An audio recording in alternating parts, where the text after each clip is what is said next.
These tips are gonna change how you watch soccer. Hi guys, so I was excited to make this video because sometimes it occurs to me that the soccer world can be a little bit of a daunting place to get into, whether it is not able to break into a group that seems to know a lot more about it than you do, or you want to watch soccer but you just don't know where to start with all the rules, the games, the clubs. There's a lot going on. So I decided to make this video to break down how to become a soccer fan in a few easy ways. It's for two groups of people.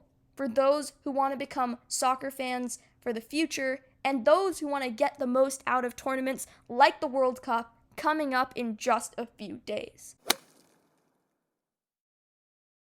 Tip number 1, if you don't know any of the rules, learn some of the basics. For those of you who feel pretty comfortable with the basic rules, skip to tip number 2 to continue. But for those of you who want to learn a few more of the basics, stick around. Because while I'm all for watching game footage as a way to learn about the rules, it's really hard to stay engaged in footage that you have absolutely no idea what's happening. So a great way is to start by learning some of the basic rules of the game and then watch game footage to learn the more advanced rules as you go. So let's get into 5 basic rules you should know before you start watching your first game. Number 1, let's talk about the objective. In soccer, to win a game, your team needs to score the most goals. This can be done by accomplishing 2 things. Firstly, scoring in the opposing team's goal, and secondly, making sure the opposing team doesn't score in your goal. Number 2 is the players. This fact should be pretty simple. Remember that when you're watching soccer, you're seeing 11 players on one team play 11 on another. That's really simple and short, but if you're interested in learning more about what these players exactly do and why soccer is structured in this way, learn more about positions by either watching a game or checking out more YouTube videos.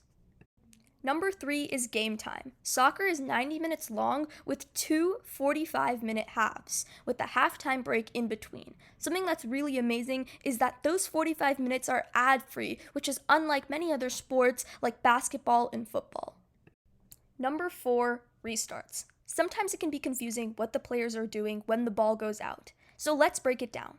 Firstly, if the ball goes out on the short side of the field, the one where the goal is, play starts in 2 key ways.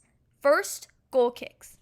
If the team attacking that goal is the one that kicked the ball out, then play restarts with the goalkeeper of the team defending the goal kicking the ball back into the field. Number 2 are corner kicks. Corner kicks happen when the team defending that goal are the ones that kick the ball out. In that scenario, the team attacking that goal will restart the ball from one of the corner flags circled on the screen and bring the ball back into play. Let's get into the next rule, which is a continuation of number 4, but also moving into number 5, scenarios where you can use your hands. Most people know soccer is a game where you don't use your hands at all, but there are 2 key exceptions to this. Number 1, throw-ins. When the ball goes out on the long side of the field, a player from the team that did not kick the ball out can throw the ball back into their field using their hands. The other exception is goalkeepers. Goalkeepers are a position which are the last line of defense that a team has before an attacking player scores in their goal. The goalkeeper is allowed to use their hands to block the ball within a specified box area, which is circled on the screen right now. However, if the goalkeeper steps outside of that box area, they are like any other player and are not allowed to touch the ball with their hands. Let's jump into tip number 2, which I can promise will be a lot less technical than the first one. Have you ever wondered why the World Cup brings out way more fans than any other soccer tournament or let alone any major sports tournament in the world? I would argue that's because of the nationalistic spirit brought out in people when they see their country play on the world stage. And that pride is why I believe jumping in when there's a major tournament is the best time. If this is anyways the only time you watch, that's fine, because I have another embedded tip for you. Pick a team to follow through the tournament. If the team's results have an effect on you, that creates a personal connection with watching and the tournament. You'll want to share in your team's results and their successes. You'll also have the opportunity to have a group of like-minded fans that support the same team as you do. And most importantly, it gives you a reason to come back every time. not just for this tournament and the games they play here, but in future tournaments as well. I suggest this because it's going to make your experience way more enjoyable overall, but it's also going to add another dimension. You're not just going to be a soccer watcher, you're going to be a soccer fan. And you can add to this, because while you might start on the national level during the World Cup, you can even expand at the local level and start watching local games or watch games for any team that you care about in any city. Let's jump into tip number 3, highlights. Different people have different goals for their soccer watching experience. You might just be happy watching highlights, but you also might eventually want to transition to watch full-length games, but find them a little bit boring when they're not high-scoring or very engaging.